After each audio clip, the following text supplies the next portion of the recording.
Good morning, good afternoon, good evening.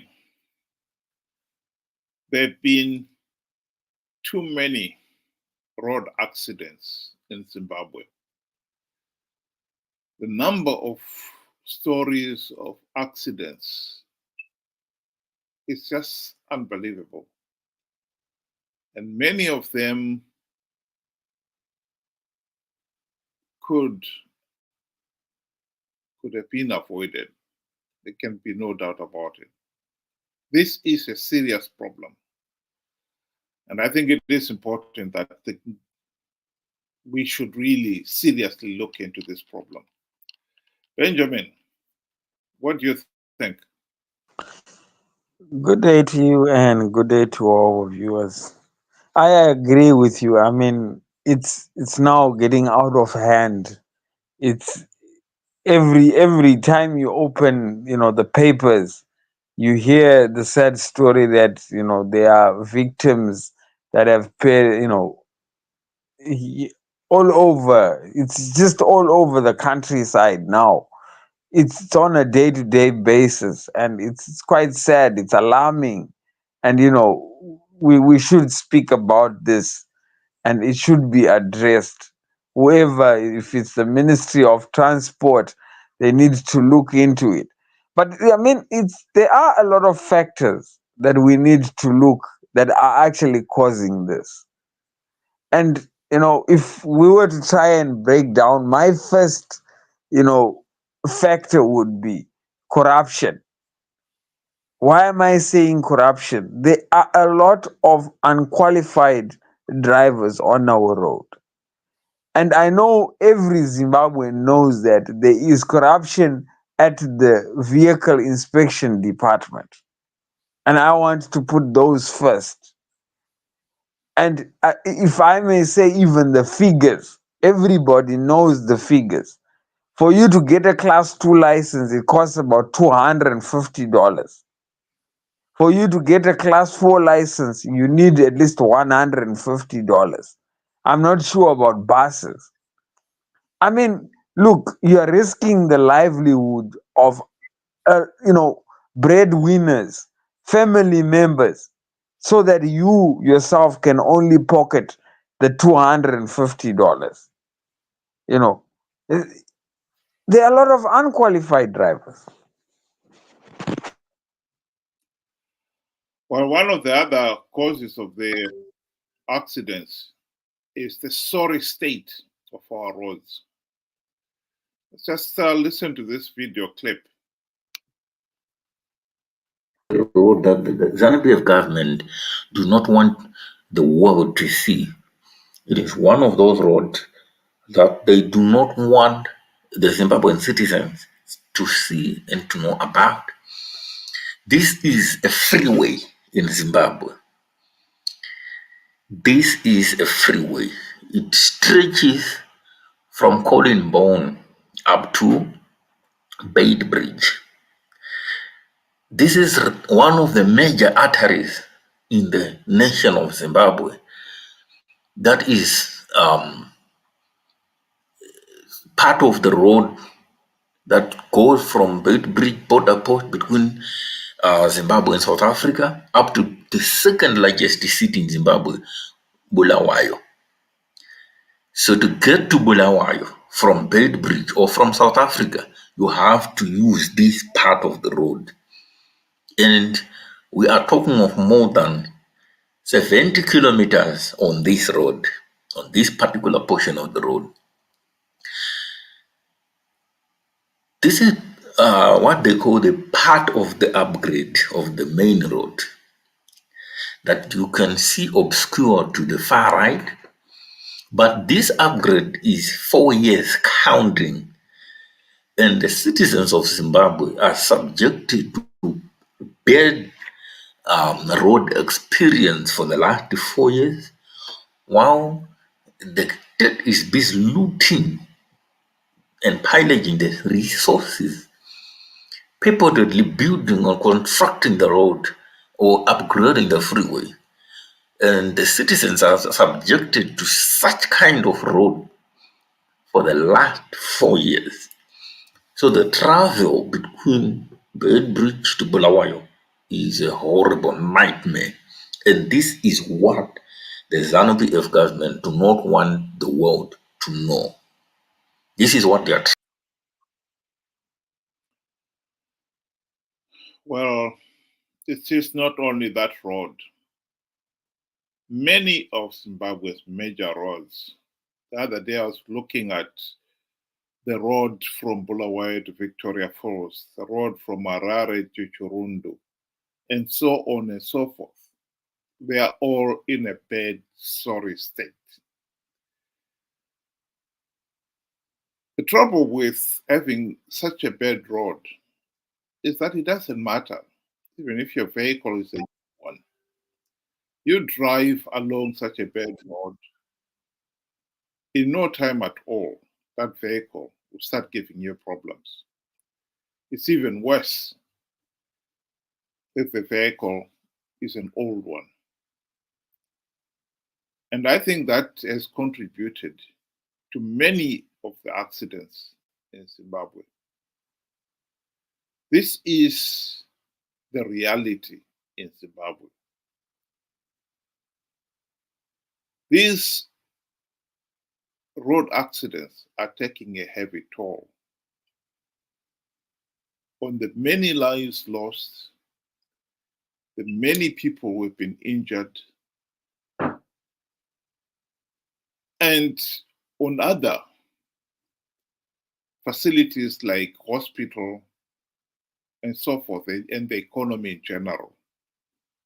This is just pure madness.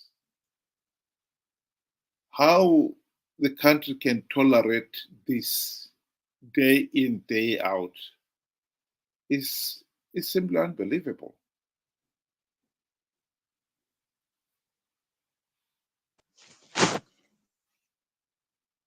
It's going nowhere fast. I mean, the more I try to look at how we can possibly address this, the more of a challenge I can see.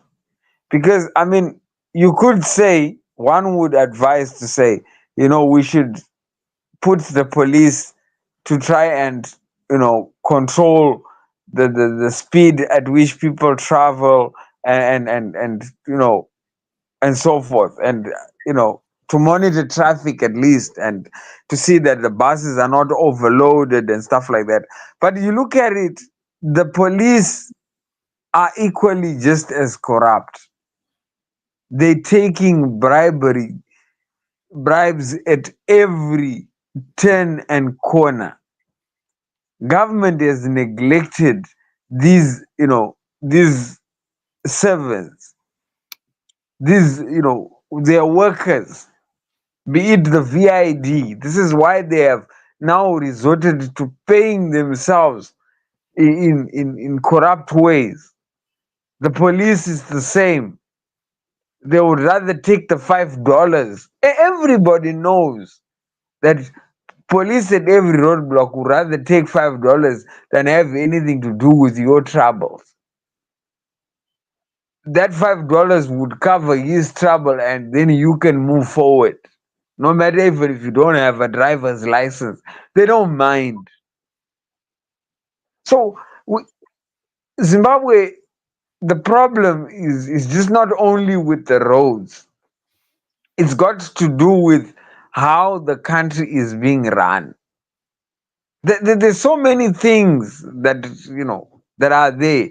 On normal circumstances, a road is supposed to be resurfaced at least every 20 years. On normal, if you do a good job.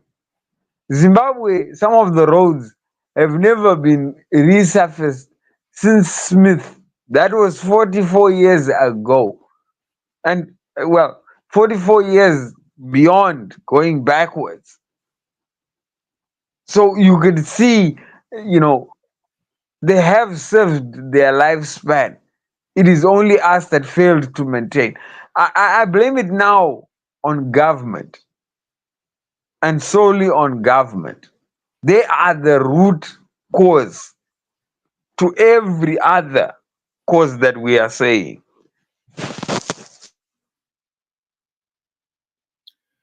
I have to agree with you there that the only meaningful change in Zimbabwe to reduce these road accidents has to come through meaningful political change.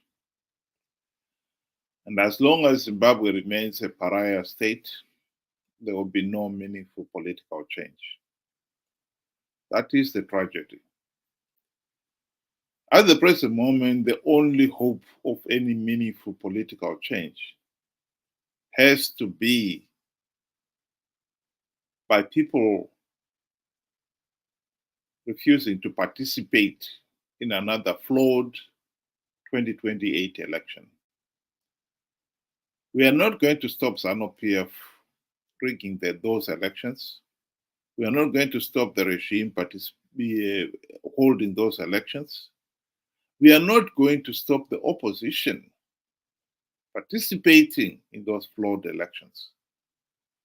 Indeed, the opposition is already gearing to start their campaign, in which the main thrust will be to tell the people that this time the opposition will win big because they, the opposition, have developed strategies of winning rigged elections. Just another lie. The solution here is that the people themselves have got to wake up to that reality that they are being conned. There is no such thing as a strategy of winning rigged elections. You give ZANU-PF carte blanche powers to rig the elections, they will rig them and you will never win them. The most important thing to do now is to insist that elections should be free, fair, and credible. Many international observers have condemned Zimbabwe's elections because they are not free, fair, and credible. SADC and the AU joined the international community in condemning Zimbabwean elections. If Zimbabweans had not participated in their millions in last year's elections, I believe SADC would have denied ZANU-PF political legitimacy. If people do not participate in 2028 elections in their millions, SADC, I believe, will deny ZANU-PF political legitimacy.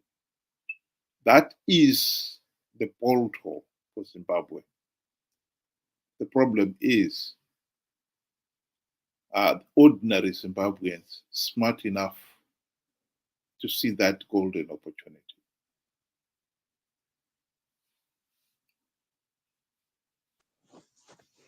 In conclusion, I would say, the problem with Zimbabwe is that, the current government that we have is not for the people and it's not by the people. So they really don't care what happens to the people in the end.